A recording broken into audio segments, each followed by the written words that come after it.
অবশ্যই এটা যে জাতীয় পার্টি ব্যান্ড হয়নি, কিন্তু জাতীয় পার্টির ব্যাপারে আমাদের অবস্থান স্পষ্ট। জাতীয় পার্টি যদি ইলেকশন করতে চায় সেটা তাদের ইচ্ছা, বাট আমরা সবসময় বলবো, এটা ইতিহাস বলবে, জাতীয় পার্টি স্বৈরাচারের ভয়ঙ্কর রকমের বড় রকমের দোষর ছিল। আওয়ামী লীগ হেন কোনো আকাম কুকাম করে নাই ওদের সাহায্য ছাড়া। ওদের সাহায্য ছিল, ওদের নৈতিক সমর্থন ছিল বলে আওয়ামী লীগ এই সমস্ত আকাম কুকাম করে পার পেয়ে গেছে।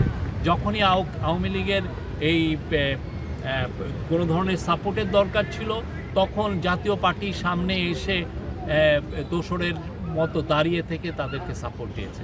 এবং এইটা যখন আওয়ামী লীগ যখন ভয়ঙ্কর রকমের খুন করছিল, তখনও ওদের সাপোর্টটা কমে নেই। সেটা যদি বলেন 18 নির্বাচনে তো বিএনপি অংশগ্রহণ করছিল, সেক্ষেত্রে বিএনপির অংশগ্রহণ করা ছিল ডেমোক্রেসিতে ফিরিয়ে আনার একটা। আপনি জানেন তার আগে এক ধরনের কথাবার্তা হচ্ছিল যে একটা ইলেকশন, ভালো ইলেকশন হবে, কিন্তু আমরা তো দেখলাম তারা কি ইলেকশন দিয়েছে। রাতে ব্যালট স্টাফিং করে তারা ভোট দিয়ে দিয়েছে। তো ওইটার ক্ষেত্রে আর আমাদের জাতীয় পার্টির অনেক আকাশ পাতাল তফাৎ।